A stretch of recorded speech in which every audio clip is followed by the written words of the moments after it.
अस्सलामुअलैकुम। खलीज उर्दू में खुश आमदीद। नजर डालते हैं अब तक की अहम खबरों पर।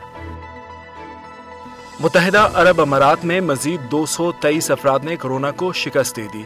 मुल्क में कोरोना वायरस से सेहतयाब मरीजों की तादाद 56,568 हो गई है। 225 नए केसेस के बाद मुल्क में कोरोना वायरस की कुल तादाद 62,525। एक और शख्स की कोरोना से हलाकत के बाद कोरोना वायरस से अमवात की तादाद 357 हो गई। 5,600 कोरोना के एक्टिव केसेस हैं। मुल्क में मजीद 61,544 कोरोना टेस्ट किए गए। अमारात एयरलाइन का पाकिस्तान के लिए 2 तरफा परवाजों की तादाद बढ़ाने का ऐलान। लाहौर, कराची और इस्लामाबाद के बाद सियालकोट और पेशावर के लिए भी परवाजें शुरू की जाएंगी।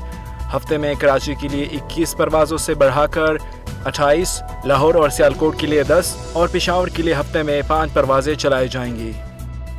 DGRFA की अप्रूवल UAE में री एंट्री करने वाले अफराद के लिए ज़रूरी है। ये शर्त मुल्क से बाहर फंस जाने वाले रिहायशियों पर लागू होती है। नए वीज़े की दरख्वास्त की सूरत में एंट्री परमिट जारी किया जाता है और एंट्री परमिट किसी भी शख्स के UAE में दाखिले के लिए काफ़ी है। अमर सेंटर के मुताबिक नए एंट्री वीज़ा के हामिल अफराद के लिए रिटर्न परमिट की ज़रूरत नहीं है। दुबई अस्पताल की जानिब से 73 साला कैंसर की मरीजा के 1 लाख दिरहम के बिल माफ। शारजा की रिहायशी दीपा वजदानी का कहना है कि वो अपनी मां की कैंसर के इलाज के लिए कोशां है। मां के इलाज के दौरान अस्पताल और दीगर अफराद की जानिब से मदद की गई।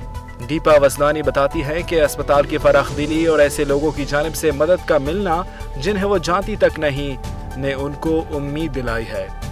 नौउमर अमाराती ने जहरीले सांप के काटे जाने के बाद अपने भाई की जान बचाई। मेडिकल टीम के मुताबिक अहमद की तरफ से दी जाने वाली फौरी इमदाद ने सईद की जान बचाई है। दुबई में फिलिपाइन की खातून ने पाकिस्तानी निजात शख्स पर हरासा करने का इल्ज़ाम लगा दिया। खातून के मुताबिक रात 3 बजे वो फ्लैट आ रही थी कि पाकिस्तानी बाशिंदे ने उनका पीछा किया। पुलिस ने पहुंचकर पाकिस्तानी निजात शख्स को गिरफ्तार कर लिया, मगर उसने हरासा करने के इल्ज़ाम को झुठला दिया। पुलिस के मुताबिक वो शख्स शराब के नशे में था। दुबई में सरकारी मुलाजमीन की पैदावारी सलाहियत और खुशी को बढ़ाने के लिए नए दफ्तरी औकात का ऐलान। दुबई ह्यूमन रिसोर्स अथॉरिटी के मुताबिक गवर्नमेंट मुलाजमीन सुबह 6:30 और 8:30 के दरमियान किसी भी वक्त काम का आगाज कर सकते हैं। नए औकात को लचकदार औकात का नाम दिया गया है। भारतीय जहाज हादसे ने आतिफ मोहम्मद की दुनिया उजाड़ दी। बीवी शादी की पहली सालगिरह से पहले ही फोत हो गई। आतिफ मोहम्मद की बीवी विजिट वीज़े पर अजमान आई थी, जो वीज़ा एक्सपायरी से पहले भारत के लिए रवाना हुई। शादी 1 साल पहले ही हुई थी और वो उम्मीद से भी थी। दुबई मुसलसल तीसरे साल समंदरी सनद के लिए दुनिया के 5 बेहतरीन मकामात में शामिल। बाल्टिक एक्सचेंज और चीन इक़्तिसादी इंफॉर्मेशन सर्विस से वाबस्ता लंदन में कायम बैनुल-अक़वामी खबर रसाई एजेंसी जनवा की एक रिपोर्ट के मुताबिक दुबई समंदरी सनद में Rotterdam, Hamburg, Athens, New York, new Jersey और टोक्यो से आगे है। ये थी अब तक की अहम खबरें।